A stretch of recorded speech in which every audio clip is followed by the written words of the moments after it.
இந்திரன் இந்திராணிக்கு பிறந்த சேர சோழ பாண்டிய மன்னர்களுடைய வம்சம்.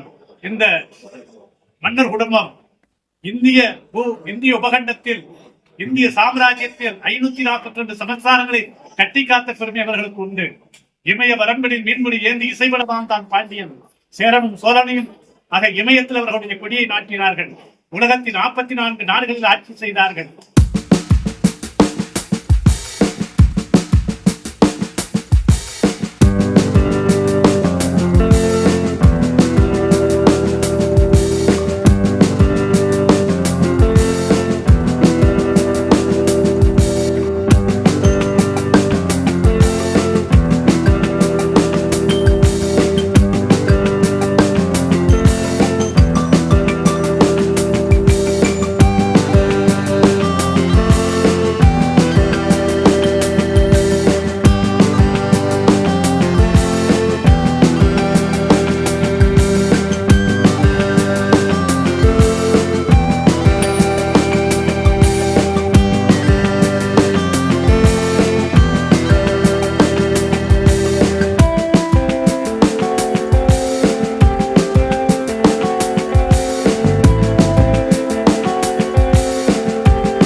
உலக அடிமைகளுக்கு முதல் முழக்கமிட்ட, இந்திய விடுதலைக்கு முதல் முழக்கமிட்ட மாமன்னர் பூலித்தேவர் அவர்கள் 17 ஆண்டுகள் ஆங்கிலேய ஏகாதிபத்திய அந்நிய சக்திகளை இந்த மண்ணிலிருந்து விரட்டுவதற்காக அவர் நடத்திய போர் உலகத்தில் எந்த தேசத்திலும் ஒரு மன்னன் தொடர்ந்து போர் நடத்தியதாக வரலாறு இல்லை.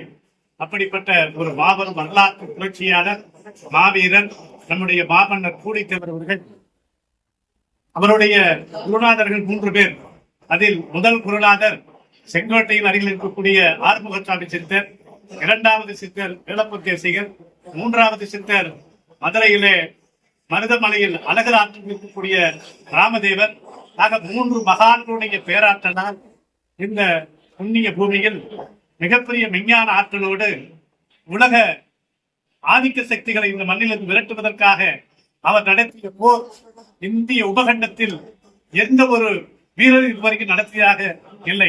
அப்படிப்பட்ட நம்முடைய மாமன்னர் அவர்கள் கடைசி காலகட்டத்தில் ஆங்கிலேயர்களை பாளையங்கோட்டைக்கு அழைத்து வருகின்ற அந்த தருணத்தில் என் அன்னை கோமதி அம்பாளை தரிசனம் செய்ய வேண்டும் என்று அவர் உள்ளே நுழைந்த அந்த தருணத்திலே வேதப்பிரதேசிகளுடைய பேராற்றலாலும் அன்னை கோமதி அம்பாளுடைய பேராற்றலாமுடைய கை விலங்குகள் உடைத்தெறிந்து அவர் ஏற்கனவே நம்முடைய மாமன்னர் அவர்கள் குண்டலினி சக்தியால் கூடுவிட்டு கூடுவாகின்ற சகல வித்தைகளும் சகல பயிற்சிகளையும் பெற்றனர்.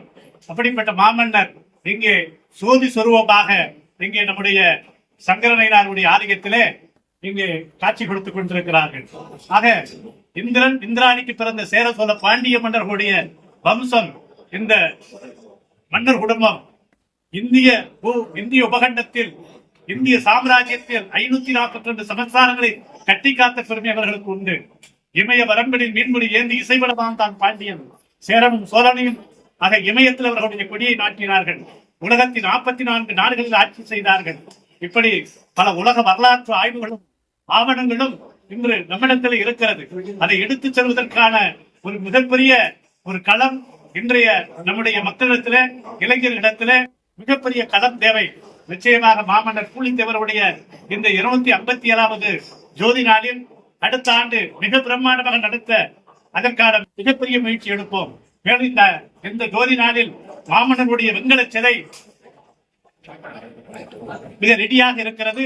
அதை வைப்பதற்கான முழு முயற்சியை நம்முடைய தேவர் சமுதாய மக்கள், ஆன்றோர் சான்றோர் பொதுமக்கள் அனைவரும் ஒற்றுமையாக இருந்து இந்த அரசாங்கத்தை முதலமைச்சருடைய பார்வைக்கு எடுத்து சென்று நாம நிச்சயமாக இந்த இடத்துல மாமன்னருக்கு என்ன செய்யணும், பூலித்தேவருடைய முழு வெண்கல சிலையை நிறுவதற்கு பாடுபட வேண்டும் என்று கூறிக்கொண்டு ஆகஸ்ட் 12ஆம் தேதி தமிழ்நாடு முதலமைச்சர் அவர்களுக்கும் இந்திய பிரதமர் அவர்களுக்கும் சுதந்திர உலகில் இந்திய விடுதலைக்கு முதல் முழக்கமிட்ட மாமன்னர் பூலித்தேவர் என்ற அந்த வாசகத்தை மத்திய மாநில அரசு அனைத்து துறைகளுக்கும் செய்தி மன்ற அனைத்து துறை அதிகாரிகளுடைய கவனத்துக்கு நாம எடுத்து சென்று நிச்சயமாக இன்னும் 1-2 ஆண்டுகளுக்குள் இந்திய விடுதலைக்கு முதல் முழக்கமிட்ட மாமன்னர் பூலித்தேவர் என்ற அரசாணையை பெறுவது வரைக்கும் முக்குளத்தோர் மக்கள் நம்ம ஒன்றிணைந்து மாபெரும் போராட்டத்தை இந்த இடத்துல மாமன்னர்களுக்கு சபலமாக